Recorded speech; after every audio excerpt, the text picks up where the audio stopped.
afternoon. It's Wednesday, the 13th of May, 2020, just after 1 o'clock. Welcome to UK Column News. Your host today, Mike Robinson, myself, Brian Gerrish, and we're delighted to be joined by Alex Thompson, bringing us Eastern approaches from the Netherlands. Well, I've got to say, Mike, that although a few of our viewers say the news we give is bad, it is the real news, and we're going to have to give more bad news because there's a recovery plan. They're calling it a plan. Is it a plan? Here's their plan. It was updated yesterday, published on Monday afternoon, of course. And of course, this desperate foe that we have to deal with requires a plan. It's an unprecedented foe. Let's have a look at what they're saying here. The government's aim at the centre of this plan is apparently to return life as close to normal as possible for as many people as possible, as fast and fairly as possible. That should make you feel... No, it doesn't. Carry on. Good. And in a way that avoids a new epidemic, minimises lives lost and maximises health, economic and social outcomes. So they're claiming that this plan is going to minimise lives lost. Well, let's just remember what Neil Ferguson said in an email to one of our viewers. Probably 50 to 70% of the deaths are COVID and 30 to 50 are from people dying from other things because healthcare is overloaded or people feel more reluctant to go to hospital. Well, of course, we know that healthcare wasn't overloaded. Basically, everybody else, other than COVID, nurses and doctors were twiddling their thumbs, not doing very much. And so 30 to 50% is what he's admitting to. The latest Office for National Statistics numbers were out yesterday. Well, we can see that the peak has been passed in terms of overall mortality. Now, of course, that red line that's on the screen there, as we've mentioned before, is total mortality, not just COVID mortality. If we actually put the COVID numbers on that, it doesn't look quite so bad. However, the red shaded area, of course, are what we're calling lockdown deaths. This is the excess mortality that Neil Ferguson talking about, still around the 50% mark, it looks like, on an estimate. But of course, that's assuming that the dotted line is actually COVID mortality. And as we've made the point before, the Italians, when they went back and looked at their numbers, put a figure of 12% on the actual COVID mortality, 12% of the headline figure. So if we change our graph to represent that, then these become the lockdown deaths. Now, as we said last week on a recent programme, this isn't exactly accurate because, of course, we don't know exactly what the COVID numbers are in this country because there are deaths that are attributed to COVID. They weren't necessarily caused by COVID. So that's a bit speculative. The actual result is probably somewhere in between the two dotted lines that we had on there.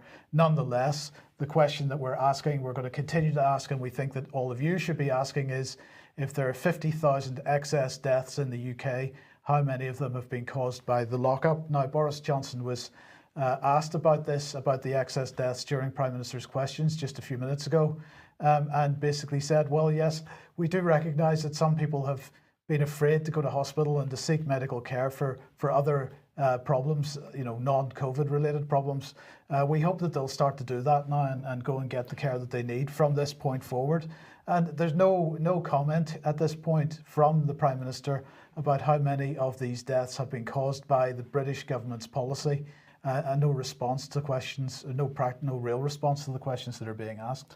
It's outrageous, Mike. That's the politest I can describe it as, but it's outrageous because Boris Johnson knows that his own cabinet office has been using the behavioural insights team to ramp up fear. Those are the documents the UK column showed, to ramp up fear, and of course the fear has stopped people going into the care system. So Boris Johnson and his government fully culpable in the deaths of people. And Sky News here reporting this extraordinary fact here that care homes have almost been compelled to take people who have COVID-19. Official statistics show deaths in care homes made up 40.4% of the overall number of COVID-19 fatalities across England, Wales in the week to the 1st of May. And when they say almost compelled, what are they talking about? They're talking about local authorities effectively blackmailing care homes with threats of withdrawing financial support if they don't take the COVID people. And of course, it was the Daily Mirror we reported a couple of days ago estimating that the deaths in the care homes between 7,500 and 17,500 and increasing. So essentially, the government knows that by locking up elderly people in a close environment and then introducing people with COVID, you're going to get deaths. And we also have to say that even where they claim that the people going to the care homes for, quote, convalescence, if they've been tested, the tests are notoriously unreliable. And we've had email reports, and we have personal experience here in Plymouth that the same thing is going on in the Plymouth area, in Devon, that these COVID cases are being introduced into the lockdown environment of care homes, and that's going to kill elderly people, and the government knows and presumably doesn't care, Mike. Well, that's how it appears. Anyway, now let's go on with this this plan that they've got. Apparently, their future activities are going to be informed by the science. The government will continue to be guided by the best scientific and medical advice. Okay, prove it. Fairness, they say. It's going to be all very fair. It's going to be proportional. They're going to ensure all measures taken to control the virus are proportional to the risk posed. I think we're demonstrating that that has not been the case based on the mortality of non-COVID infected people. Privacy. Apparently the government is going to always seek to protect personal privacy and be transparent with people when enacting measures that, barring this once-in-a-century event, would never normally be considered. So they're writing in this, Brian, that this is a once-in-a-century event. But of course, Bill Gates already talking about pandemic 2. Happening in the imminent future. So is it a once-in-a-century event or not? Well, of course. Well, we could say it isn't, and it is. It isn't in as much as this is a normal winter flu virus. It's not some special foe, which Johnson said in the introduction. In the introduction. Yeah. But how is it that Mr. Gates and other people are so confident that they're going to get a repeat of this thing? And I think a lot of questions need to be asked. Absolutely. Now, of course, this is what they had to say later on. The virus is unlikely to die out spontaneously, nor is it likely to be eradicated. Only one human infectious disease, smallpox, has ever been eradicated. The government must therefore develop either a treatment that enables us to manage it like other serious diseases, or have people acquire immunity by vaccination. Okay, that's what they say anyway. But it goes on to say this will be especially challenging during the winter months, given that COVID-19 shares many of the symptoms with common colds and the flu. So it's looking very like, Brian, we're going to have a pretty unpleasant time in the coming winter as the arguments ensue over whether somebody has symptoms caused by COVID or by something else. And then, of course, the statistics, well, how reliable are those going to be? Because, of course, the Office for National Statistics only publish the information that it's given. And if there's bad information coming from the National Health Service about, levels of COVID as opposed to the normal seasonal flu, then I can see how we may end up back in level 4, level 5 of Johnson's traffic light system very, very quickly. Yeah, because it'll be labelled, 1 minute it's flu, but when it suits the government, it's labelled a special pandemic. And the slide that you've just had on the screen, if we can pop it up again, we're now comparing COVID-19 to flu, but Boris Johnson started out by saying, no, this is completely different. We've never seen anything like it. Now, suddenly, in this government cabinet office document, it's flu-like. Well, look, that's all true, but you don't need to worry, Brian, because as the government lifts restrictions over the coming months, the public must be confident action will be taken quickly to deal with any new local spikes in infections. To achieve this, the government is establishing a new biosecurity monitoring system led by the new Joint Biosecurity Centre now being established. And who have they put in charge of this? Well, it's this gentleman, Tom Hurd. He is the son of the former Foreign Secretary Douglas Hurd, educated in Eton and Oxford with Boris Johnson, so he grew up with Boris Johnson. He's considered the lead candidate to take over from Sir Alex Younger when he retires from MI6. And so what is this man?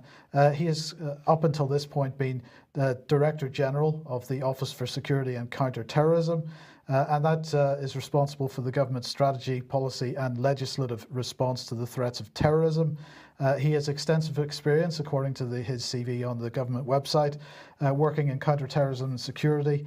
He's also an expert in Middle Eastern affairs, having worked as a senior diplomat with responsibility for the region. So maybe I could bring Alex onto the program at this point. Alex, welcome. This guy clearly has absolutely no experience whatsoever of managing a pandemic. So what is this organization that he's heading up from now on? Because it certainly doesn't seem to be about viruses. It seems to be much more about security and surveillance. If it's got the likes of Tom Hurd at its helm, that is what it will be. To take the model first, we must look beyond the personalities to the nature of the model. This seems to be very akin to the likes of the Joint Threat Assessment Centre hosted at MI5, which is a model that issues a series of numbered or color-coded alert warnings. And it is, of course, in the inherent interest of the organization, once established, to make sure that what level 1 or low level is never again reached, because that would thereby undermine the raison d'etre of the organization. So they have a business interest in keeping their product, the threat and the insecurity, going. There's a question as to what scientific disciplines are ranked in what order. You mentioned there that the government's approach, rather signally, they said that it would be led by the science. Of course, scientists often mock those who put the definite article "the" before the word science, because there is no the science, or, to use the climate change analogy, settled science. That is to capture science and to turn it into a paradigm to wave in front of people's noses to justify things. Very quickly on the Hurd dynasty, father and son. Tom Hurd is a very compelling case study, I think, in the ascendancy of certain elite families. I don't doubt his intelligence. I note that he and his father have been named as former or current MI6 officers on a much questioned list by a so-called whistleblower of MI6 officers. But as you point out, Tom Hurd very much is in the running to be appointed to be the next C, the head of MI6, which does not necessarily mean these days that he has a career in the organization. But he is Eton and Oxford, and his father is Eton and Trinity College, Cambridge. They are both very much in the elite diplomatic intelligence mindset. Hurd had fluent Chinese. I heard him speak both at my boarding school and at Trinity College, Cambridge, about his reminiscences, the denouement of which was actually when Douglas Hurd said that he spoke to a dying Chairman Mao and heard the dying Chairman Mao say in Chinese, which Hurd Senior speaks, my people, they will never appreciate what I did for them with my cultural revolution." There's a data point for you.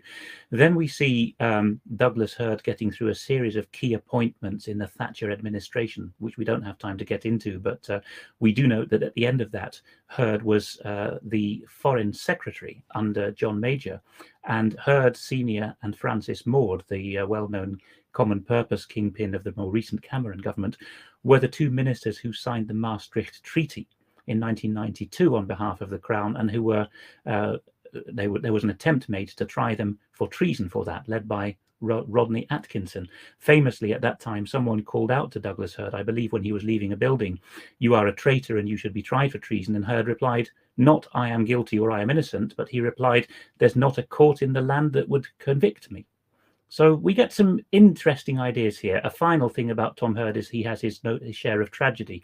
He lost his first wife to leukemia, and his second wife inexplicably fell off the roof of the building they lived in the Upper East Side when they were in Manhattan.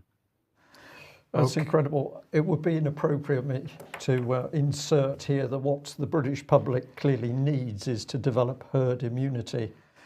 Yes, we'll move swiftly on from that. Thank you very much, Brian.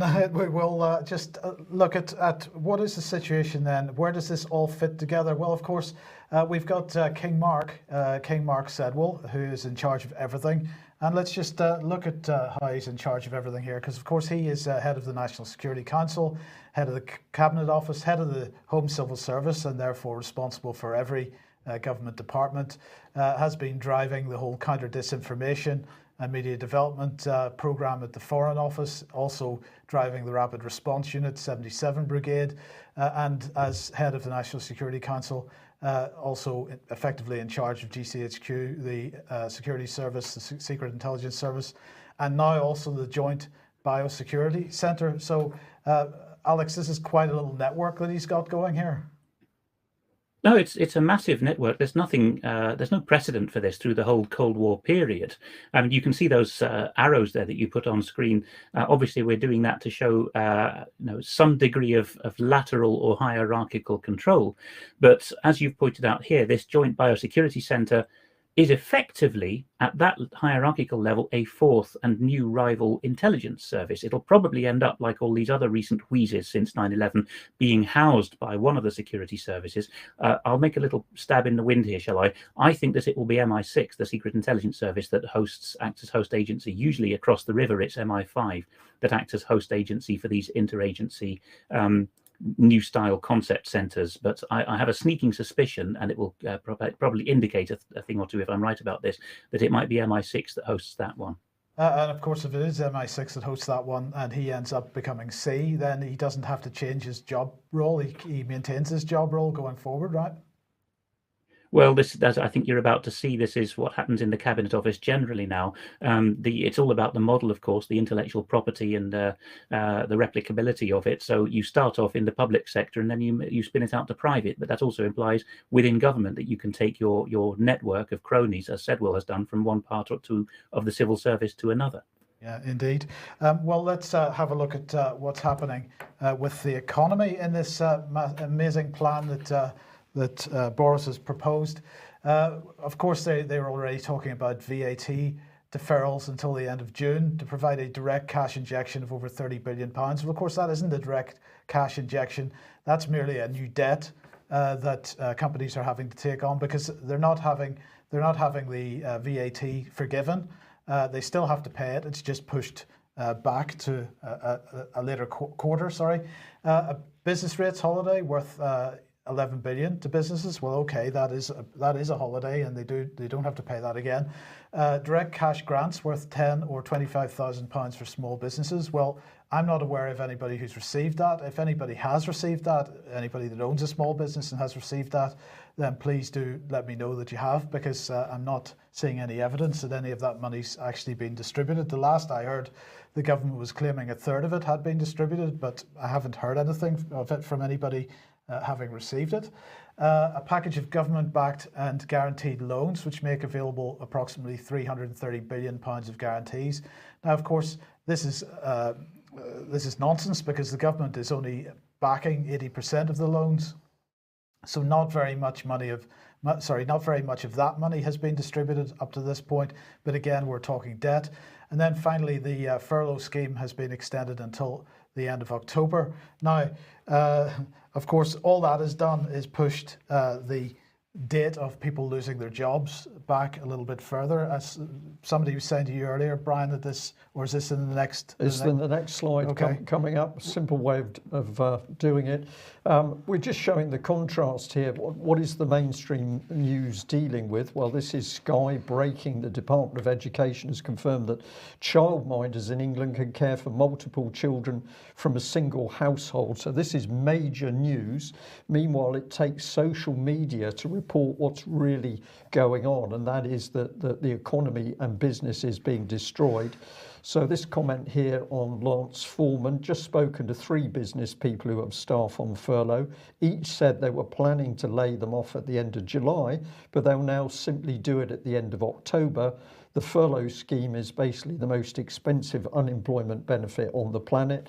And there's another one here. There's hundreds of these. I need to restart my business to avoid insolvency. I have a plan which ensures it's done safely.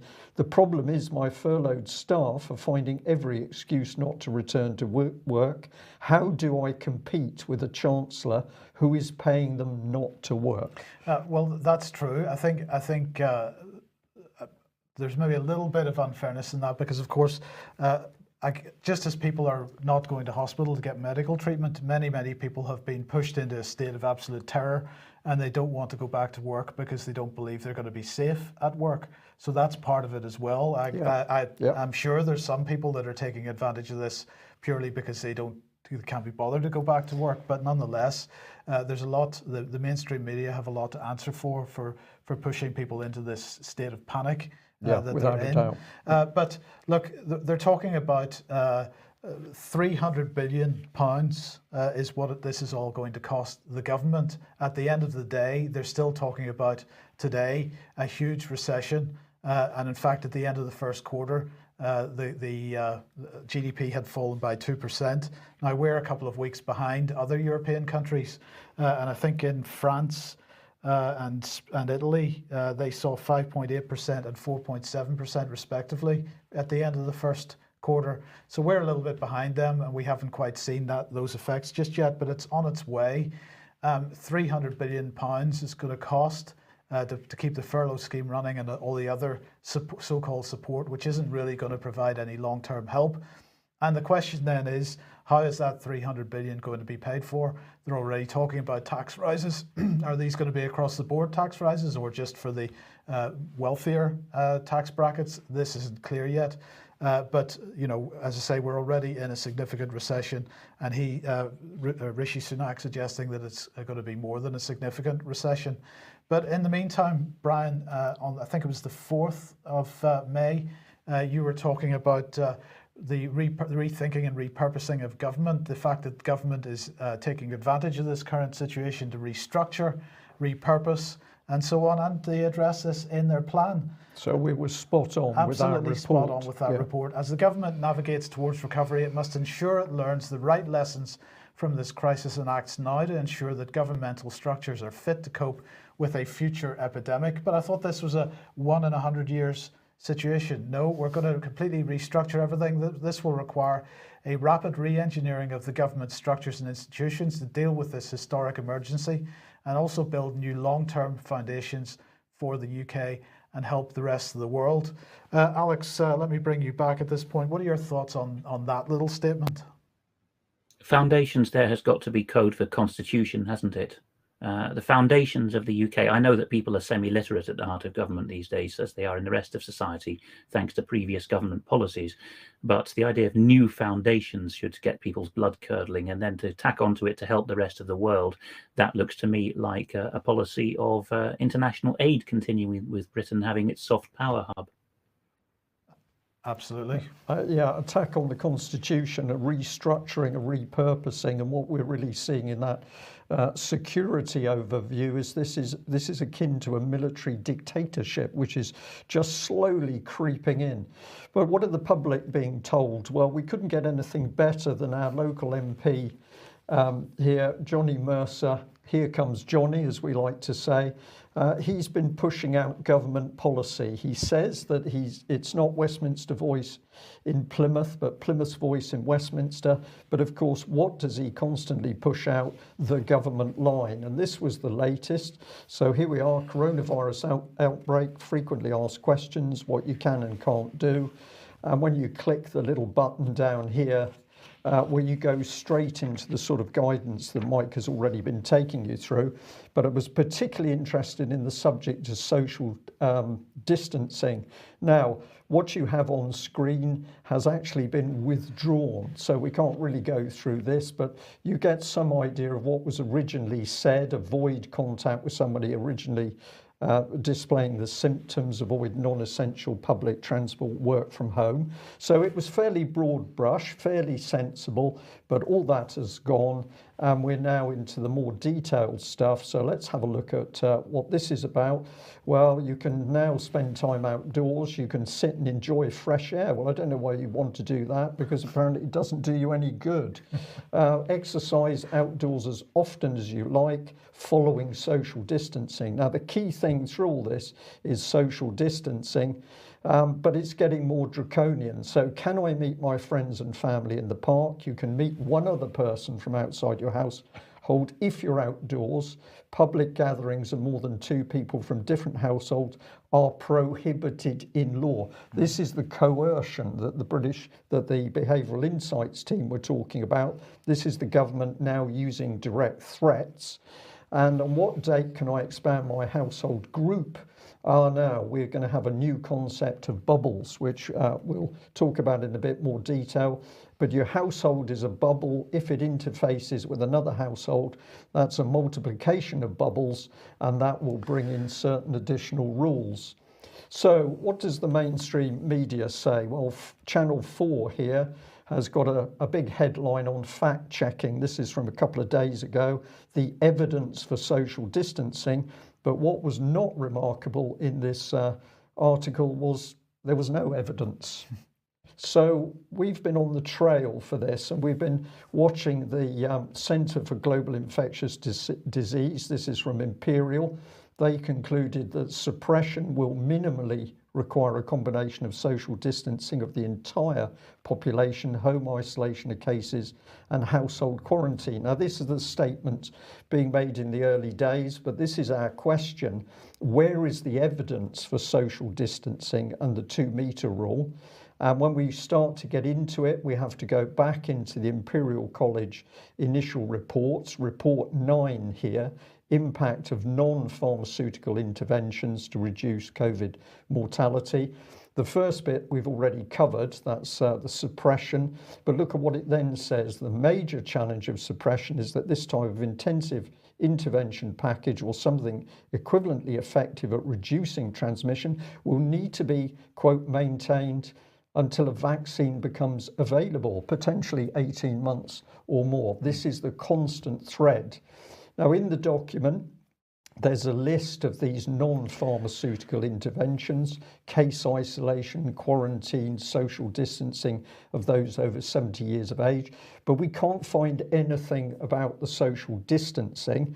But what we do find is that 2 of the interventions they talk about, case isolation and voluntary home quarantine, is being dealt with through the modelling via Imperial.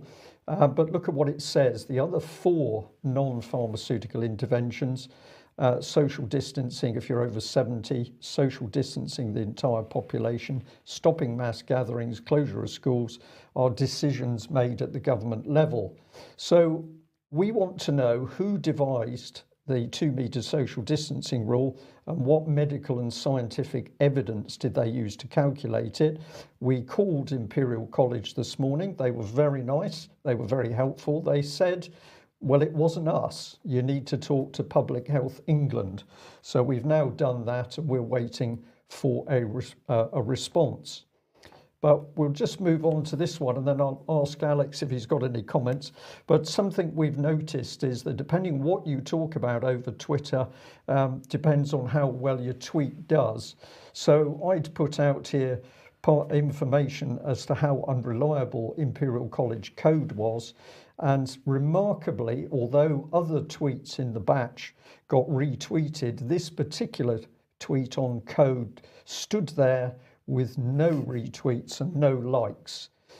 So I highlighted this and I tweeted it out again. And then if you look at the bottom of the screen, it went up to the normal level of retweets that I might expect. This can't be accident. Alex, we're into covert censorship if you dare to talk about the wrong subject. Well, it sounds, Brian, like the current government policy is I'm forever growing bubbles.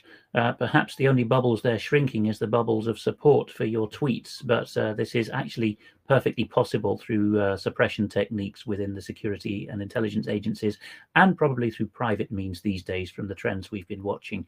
I should quickly note in passing that Jean Freeman, the Scottish National Party's and Scottish Government's health minister, formerly a leading light of Scottish student communism, has also had to withdraw some of her statements on guidance. There's been a famous or a well-viewed clip about that. And I should also correct what I said a moment ago. It's Douglas Hurd, Mr. Hurd Sr., who has lost 2 wives, the latter of whom died of leukemia. Tom Hurd, the son, has only had the 1 wife who had her tragic fall in New York. Okay, thanks for that correction. Now, we reported, because it is so serious, this business about the behavioural insights team ramping up fear, and that fear has stopped people going to hospitals, it's stopped them doing a lot of things. But now what do we discover? That the behavioural insights team is working directly with the mainstream media. So here's the result of a search where you easily find that the behavioural insights team are boasting that they're working, for example, top of your screen with the Daily Mirror and Daily Express to help strangers with different views connect online and share their experience of. What's your experience of coronavirus been like, Mike? I haven't seen it. You haven't seen it? No, neither have I, but we have been under house arrest. So not only is the behavioural insight team working with the Daily Mirror and the Daily Express, they're also working with Twitter. So is Twitter independent of government? Absolutely not. And I found this remarkable because they're working with the Daily Mail now and ramping up fear. But back in 2011, the very same Daily Mail was warning of this strange nudge unit, the behavioural insight team. But of course, it was only introducing a little nanny state. So what is it with the mainstream journalists? They just appear unable to grasp what's really happening around them, and that's because they're not doing any research. Enter the Lancet, and we're just here showing you that when we start looking at this applied behavioural psychology, where do we end up? Well, we end up straight back at the World Health Organization, and of course that's got the power of Bill Gates behind it. Something very nasty being carried out here. Absolutely. Okay, quick advertisement. If you like what we're doing and would you like to support us, then please head over to ukcolumn.org/community, where there are options to help us out there, and that would be very much appreciated. Indeed. And we're just going to pop this one up. Email from Australia. We know that over the last few UK column reports, we've had a truly amazing response, but somebody here saying, writing from Australia, since the COVID-19 situation occurred, I've been watching the BBC each night to try and catch up on what's happening over there. We have a son living in London. Of course, we've been very concerned with the events happening. However, one thing I've noticed is something strange. The stories are long and have a, quote, very propaganda feel to them. Is it just me? Well, we're going to say, Gary, it's absolutely not just you. You are watching pure propaganda, especially from the BBC. But thank you for taking out a UK column subscription. Okay, now speaking of social distancing and what's coming next, Alex, I think you're being very unfair to China here. Yes, possibly because the timing in Italy is before that of China. But on the left, we have Richard Reichel sharing several shots of the return of Chinese primary school pupils to school. And you can see that some of them are wearing welding masks with face masks under them. These are 5-year-olds by the look of them. And on the right, you can see, of that left-hand image, the right pane of that, you can see other solutions involve perspex or plexiglass edges to the desks, making it impossible to communicate or stretch with other desks, and even 3-sided yellow plastic cubicles. Now that's China, and Mr. Reichel's entitled that Welcome to the New World Order. But on the right, as reported by ANSA, a leading Chinese news agency, in its law and education section, they're reporting that Varese, an Italian commune on the border with Switzerland, is running a pilot in a particular school where, a nursery actually, asilo is a kindergarten, where 150 children are wearing these bracelets. This child, of course, has got pixelated eyes, but he's wearing a mask as well. These bracelets will start bleeping and buzzing. I don't know if there's any shock or pain involved, I think not, but bleeping and buzzing if the children get within the prescribed distance of each other. I think they've set a metre or 3 feet for these children, because everyone has different distances. In some Dutch shops it's 1.5 meters, in Germany says 1.4 or 1.6. There's no continuity. But these children, according to the director of that nursery, are being told that it's a game, so that they don't get frightened by the idea. And this supposedly will allow them to get back to their educational program. And at the bottom, the director notes that they're actually charging the parents several dozen euros a year for the privilege of these bracelets, and they intend to spin them out if it's successful. Okay, well, Vanessa was pushing this out on Twitter earlier on today, saying that she finds these images deeply disturbing. Children should not be deprived of sensory contact, hugs, social interaction.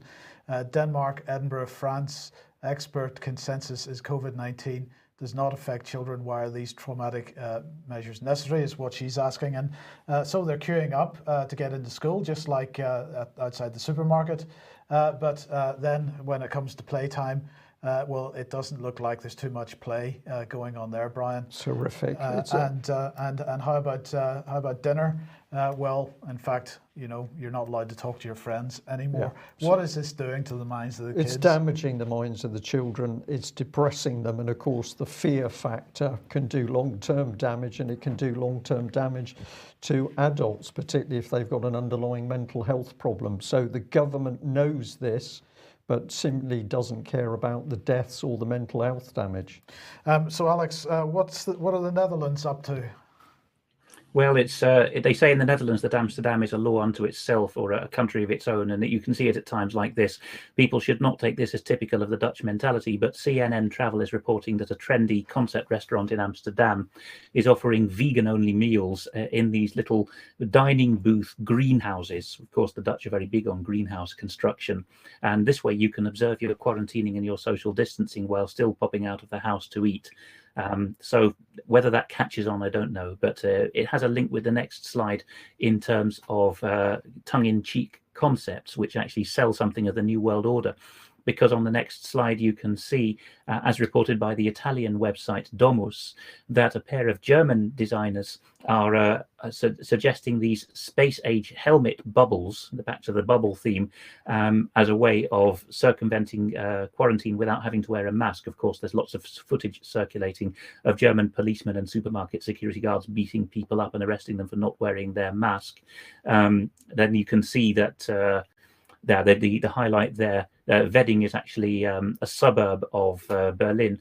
You can see that the model, the male and female, are showing how you can wear your space-age helmet on the metro, how you can happily sit in your seat looking a bit like a cosmonaut, how you can get on the elevators and walk through public buildings wearing these sort of plastic items, make a phone call. This obviously is very tongue-in-cheek here, but a gentleman's walking in with a bubble on his head trying to make a phone call, not working. By the way, the designers say that they will modify these bubbles as an alternative to masks. They will fit snorkels to them optionally, or they will also allow people to have different air filters. So and they've also put public broadcasting equipment in them if you need to be out on the streets protesting or addressing the public. But at the bottom of the Italian write-up, you can see that they're making a comment on how society is changing. Often it's the art designers who notice the absurdity and the social drive because they have read their science fiction and seen their futuristic Bauhaus design and their Corbusier architecture, and they know where it's all leading. Yeah. We'll just reinforce that because, of course, now being drifted out by mainstream media in UK to get people used to the idea of the bubble. So this is the Daily Mail headline: Britons could finally see their grandparents' family or friends' weddings could be back on under bubble socialising. So we're going to be allowed to go out in bubbles, which will include one household. But they're also kindly examining letting people gather in slightly larger groups for weddings. That's if you're well behaved, of course. But this is the one that I noticed from the 1st of June. If the rate of spread of the virus, the R number, is deemed low enough by scientists, households could nominate one other household and could socialise exclusively within that larger group. This is just being dragged on and on. But to come to your science statement, Alex, I'm glad to say some people are really seeing through this stuff now. So we've got a horrible picture of a little girl being dosed in some unpleasant powder, could well be DDT. You know why they don't spray kids with DDT anymore, because someone questioned settled science. And then this is another one, absolutely accurate, that if you go into a supermarket or you go shopping, that's low risk, but if you go in the fresh air and sunshine, high risk. This is madness. Yeah, well, don't worry, because the government's on the case, and Genomics England have been commissioned to run a COVID-19 study, and they will be collaborating with the NHS and Genomic Consortium to sequence the whole genomes of people who've had COVID-19 in order to help us understand genetic susceptibility to the virus. So they're going to obviously need to get as many people involved in this as possible. So people in ICUs that have responded extremely badly to the COVID-19 illness, and also people that have survived it are also going to be invited to take part in this.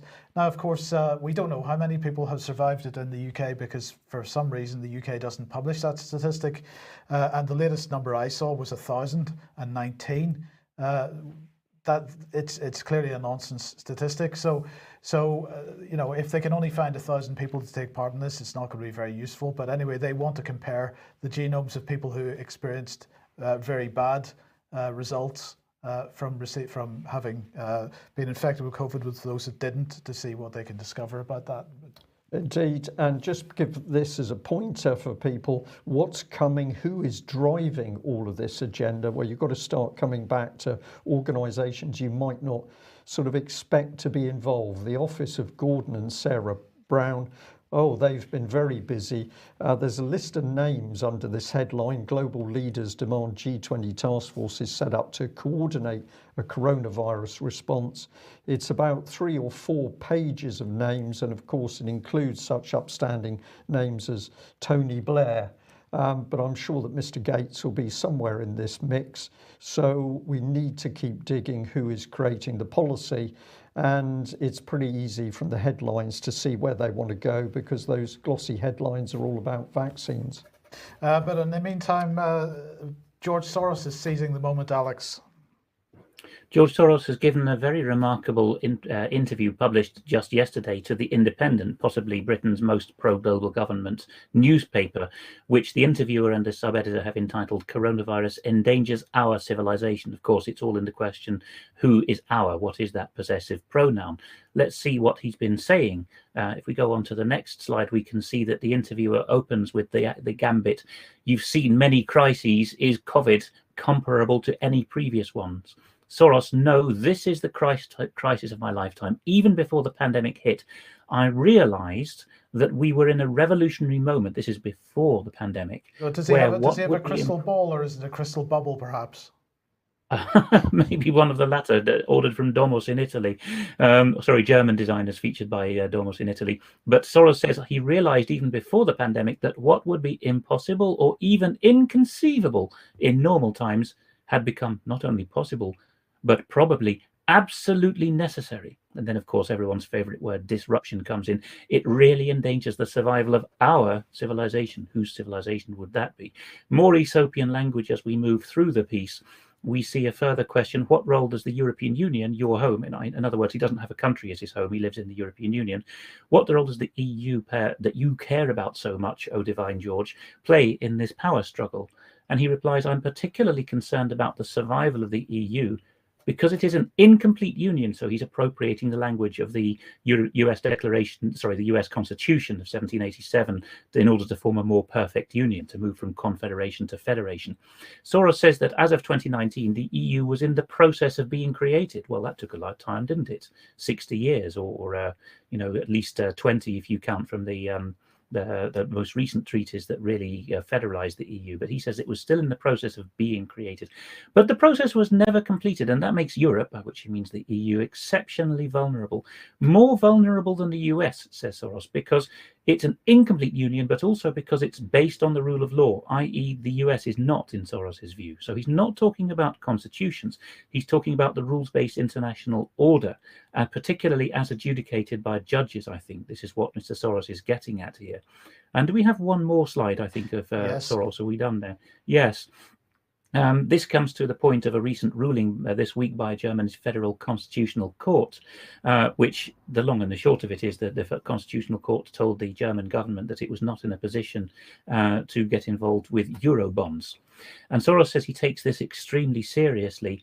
It could destroy the European Union as an institution based on the rule of law. Well, the EU does not have a constitution. So again, he's talking about his judges in place, isn't he? And he says that the German Constitutional Court is going to find itself clashing with the European Union's own ECJ or CJEU to see which court has precedence. Well, in that, he's of course right.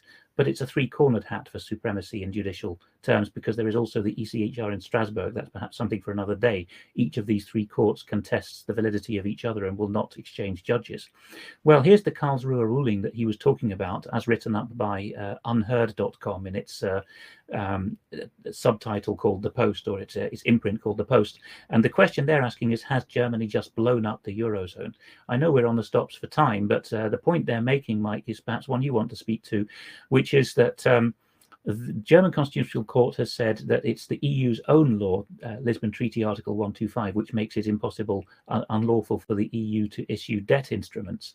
But Mr. Soros's rejoinder to that, as featured in The Independent, is, well, all that the EU needs to do is to copy Napoleonic Britain or early revolutionary America and issue these consolidated bonds or consols, the idea being they never have to be repaid, and the German government will never have a constitutional problem because its share in those will remain constant, which seems to satisfy the judges.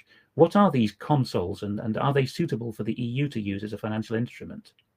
Well, it's like it is the equivalent of something that most people would recognise as an interest-only mortgage.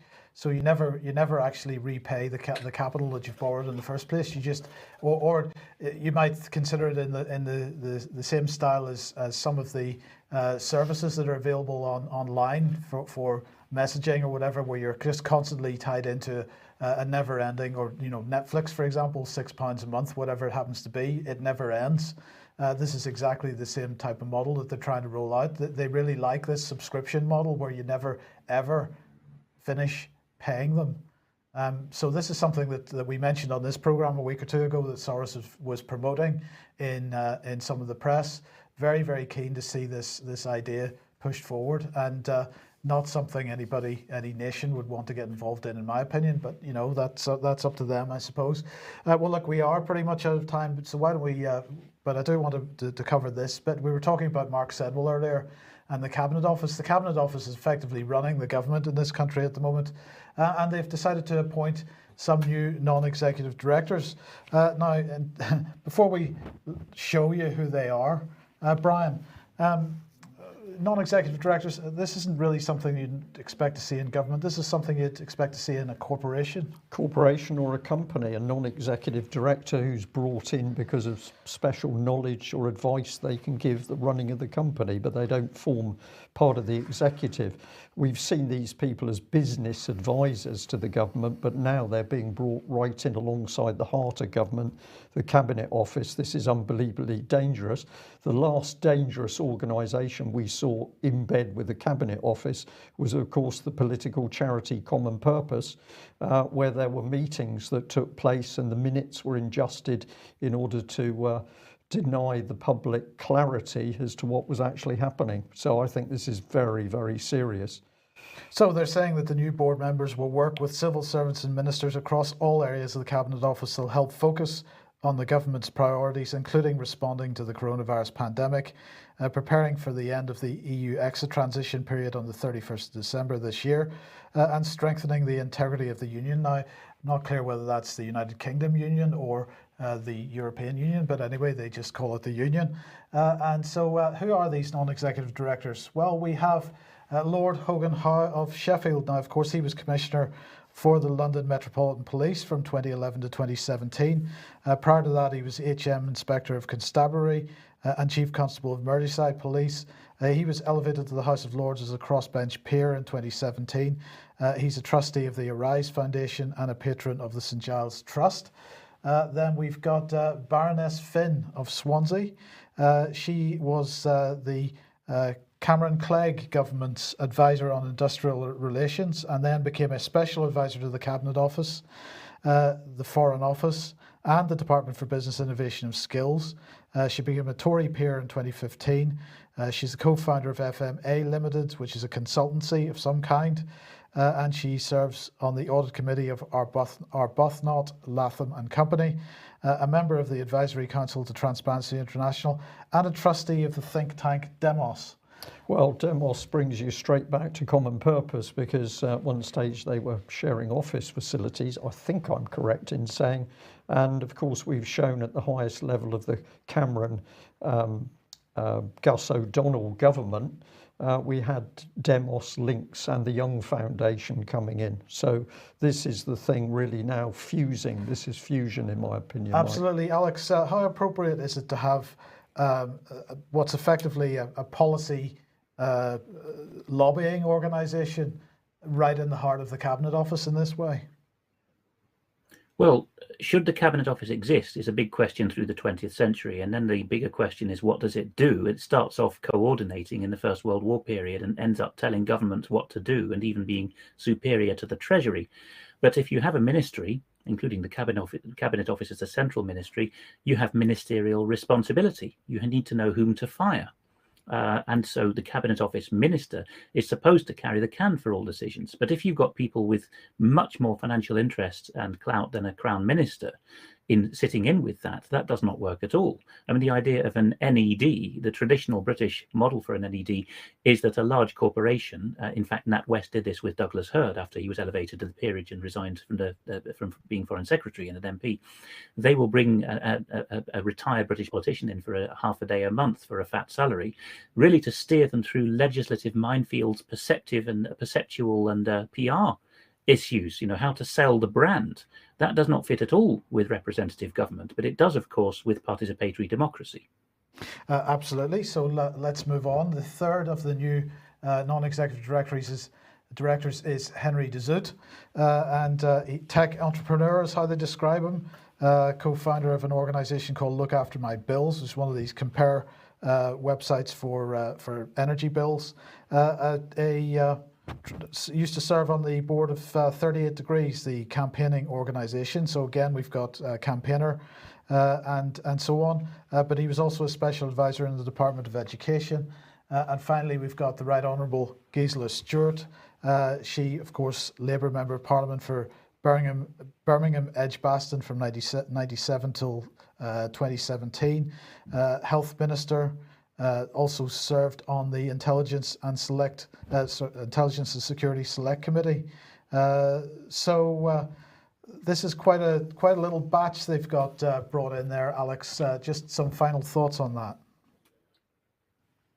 If you look at the skill sets that they have there, it does seem to be managing public views, doesn't it?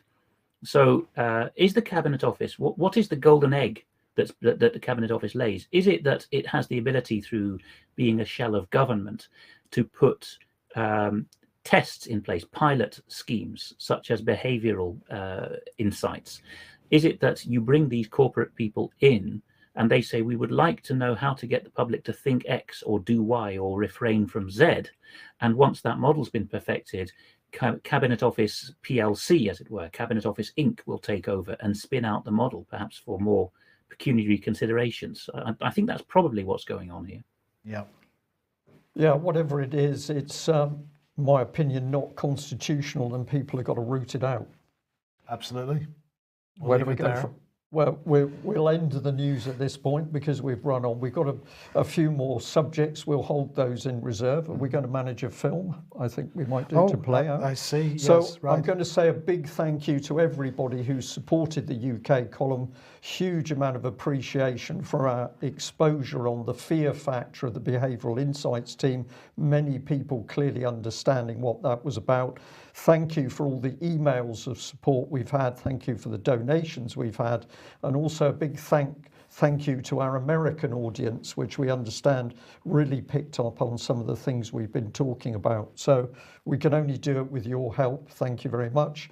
And we're going to play out with a little film clip, which we think is very pertinent to what is happening around us in this madness, this contrived madness of COVID-19. Thank you. Please follow the government rules at this time.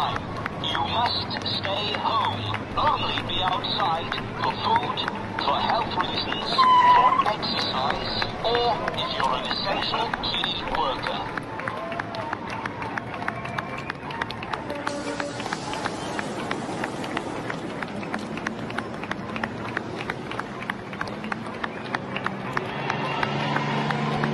Please follow the government rules at this time. You must stay home. Only be outside for food, for health reasons, for exercise, or if you're an essential key worker.